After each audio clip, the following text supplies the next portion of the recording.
I've been wanting to talk about this book.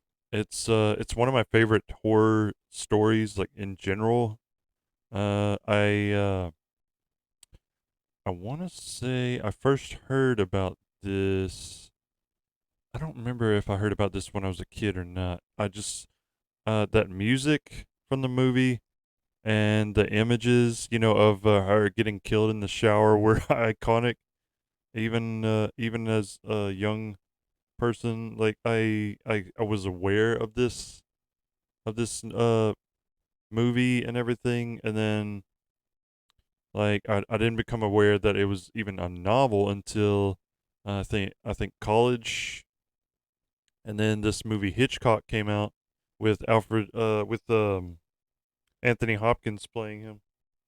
Which if you if you haven't seen this, you need to check it out. It's about the filming of Psycho, and it's very good. It's Anthony Hopkins as Hitchcock and Helen Mirren as his wife, and Scarlett Johansson plays the main actress in the movie, and yeah, it's very good. But yeah, that really made me a fan of Hitchcock and and Psycho. I was like, okay, I need to watch Psycho because this is awesome. I love movies about making movies. I should probably do a review of that sometime. But then I got around to watching Psycho, and this movie is amazing. There's a reason why it's considered such a classic, because you got this unassuming, like, man running this hotel, this motel, and you got this girl who's on the run because she's embezzled money from her workplace, and she ends up at the motel, and she's killed within like 30 minutes of the movie, something like that. So now you've got people searching for her sister, and there's a private investigator, and then you got local sheriff, I believe. Yeah. And I want to start off with, it's not a background of the novel per se, but there was something going on around the time that the novel was conceived. It's like and it's alluded to in the Hitchcock movie. Ed Gein is was a man arrested in his hometown of Plainfield, Wisconsin, for the murders of two women. This was 2 years before Psycho was even published. Ed Gein, when they searched his home, they found furniture, silverware, and even clothing made of human skin and body parts. Like, this is Nazi shit. Psychiatrists examining him theorized that he was trying to make a woman suit to wear so he could pretend to be his dead mother, which we kind of see in Psycho, only he's wearing a wig and a dress. The neighbors described Ed Gein's mother as a Puritan who dominated her son, which is also like Psycho. And so the author, Robert Bloch, he was not aware of this really until like he was almost done writing the novel, and then he wrote in like a little reference to Ed Gein at the end. At the time of Gein's arrest, Bloch was living 35 miles away from Plainfield in Weyawega, I want to say.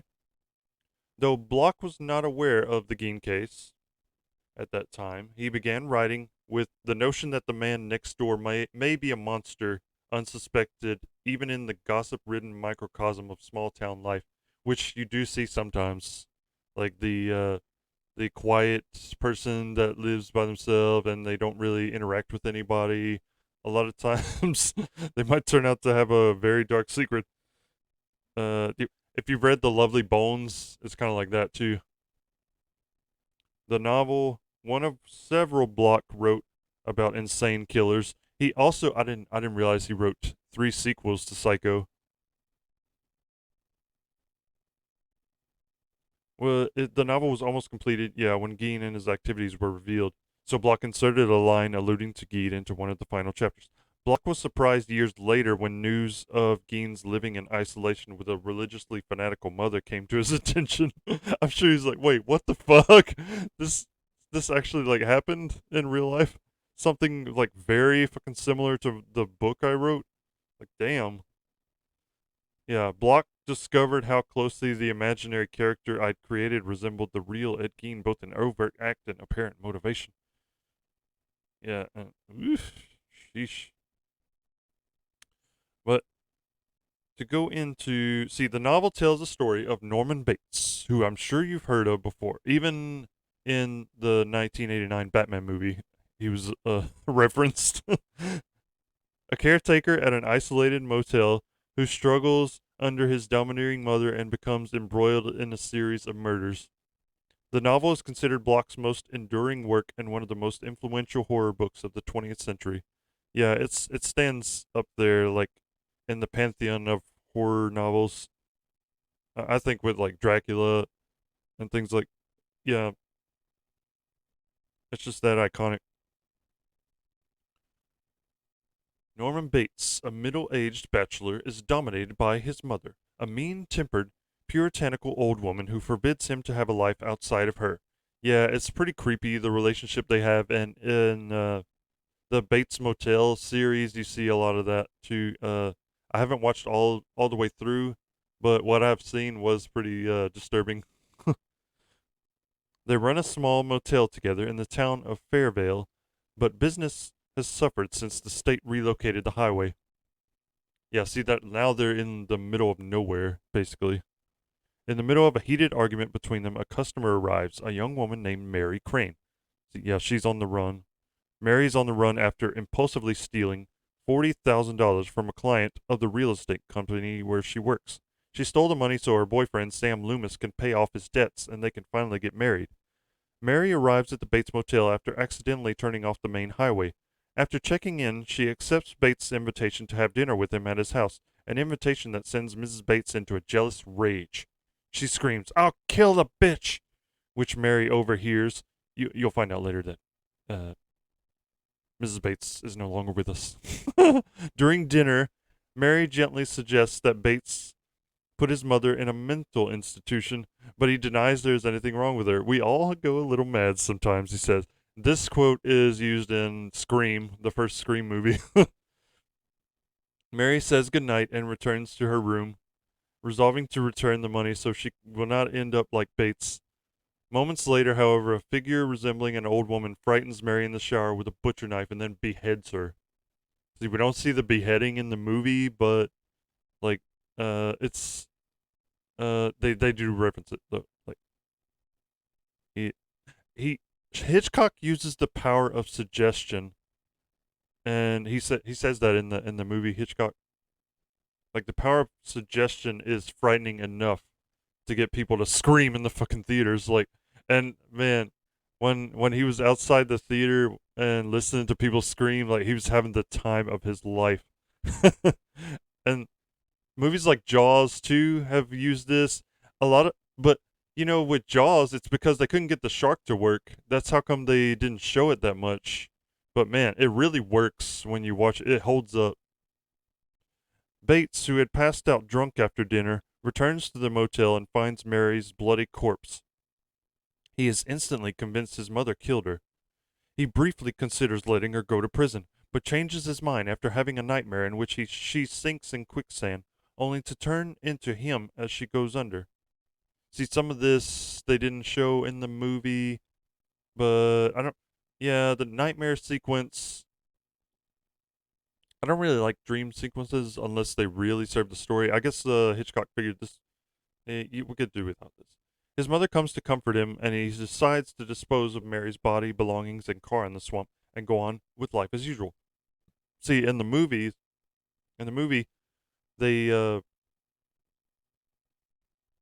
they have these two voices One's supposed to be him, one's supposed to be his mother, and you just hear them, but you don't see the two of them. So you're probably wondering, okay, is she actually there? Is he talking to himself? Which you find out later he is.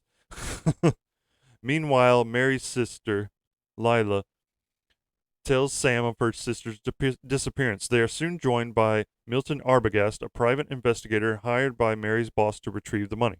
Sam and Lila agree to let Arbogast lead the search for Mary. Arbogast eventually meets up with Bates, who says that Mary had left after one night. When he asks to talk with his mother, Bates refuses. This arouses Arbogast's suspicion, and he calls Lila and tells her that he's going to try to talk to Mrs. Bates. When he enters the house, the same mysterious figure who killed Mary ambushes him in the foyer and kills him with a razor. So this in the movie, we see him fall down the fucking stairs, and oh man, that's crazy scene.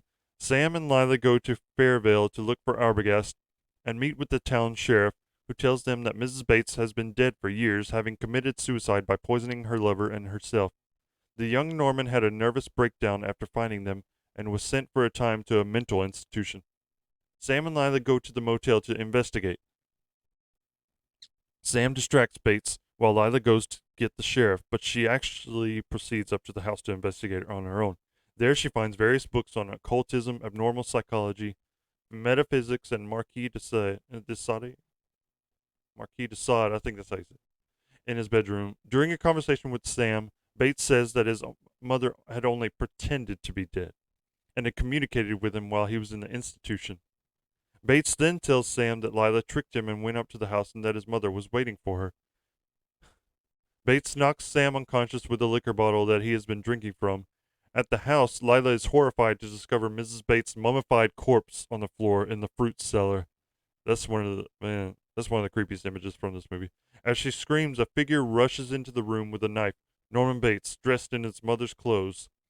Sam regains consciousness, enters the room, and subdues Norman before he can harm Lila. At the police station, Sam talks to a psychiatrist who examined Bates, while the county highway crew is out dredging the swamp to uncover the automobiles, revealing the bodies of Mary and Arbogast. A media frenzy imagines countless additional victims to be uncovered if the swamp is further drained, but the newspaper writers didn't have to foot the bill for such a project. See, that's why in the Bates Motel series, there's all kinds of people he's fucking killing. Like, not just, you know, not just one person. Sam learns that Bates and his mother had lived together in a state of total codependence ever since his father deserted them when he was still a young child. Along the way, introverted, awkward, and filled with seething rage, Norman became a secret transvestite impersonating his mother. A bookworm, he became fascinated with the occult, spiritualism, and Satanism. When his mother took a lover named Joe Considine, Bates went over the edge with jealousy and poisoned them both, forging a suicide note in his mother's handwriting. To suppress the guilt of matricide, he developed an alternate personality. His mother, who is as cruel and possessive as the real Mrs. Bates had been, man, yeah. In the movie, the detective actually, well, one of the I guess it was a psychologist. He just explains all this, in exposition at the end. He retrieved her corpse from the cemetery and preserved it, and whenever the illusion was threatened, would get drunk, dress in her clothes, and speak to himself in her voice. The quote unquote mother personality killed Mary because she was jealous of Norman feeling affection for another woman.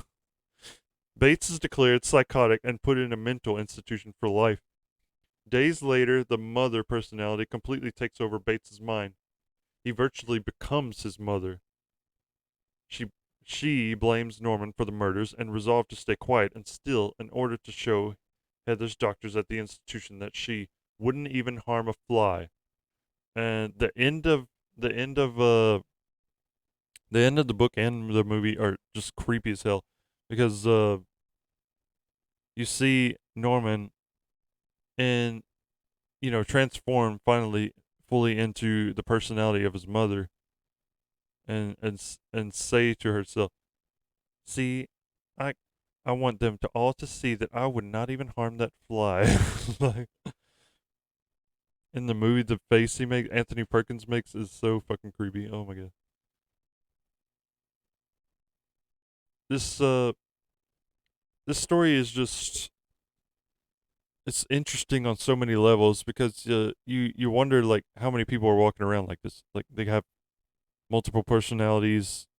Like one of them might take over at any minute and commit atrocities. You just never know. And then oh, it's kind of like Mr. Mercedes, the character in Mr. Mercedes. He has a very disturbing relationship with his mother, a lot along the lines of Norman Bates.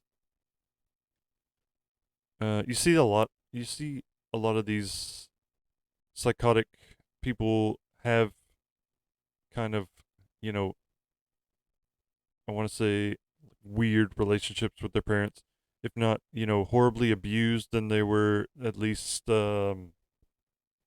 psychologically tortured by them. He never felt like he had a life outside of his mother. Like she was just so domineering that, she was his whole life. God, I just I gotta recommend this to anyone who's a horror fan, who's a psychological thriller kind of fan, and even as like a character study, I think it's interesting enough. Like maybe just don't read it with the lights off, or on a stormy night, or right before you go into the shower. All right, I'll thank you for watching, and I'll see you when I see you.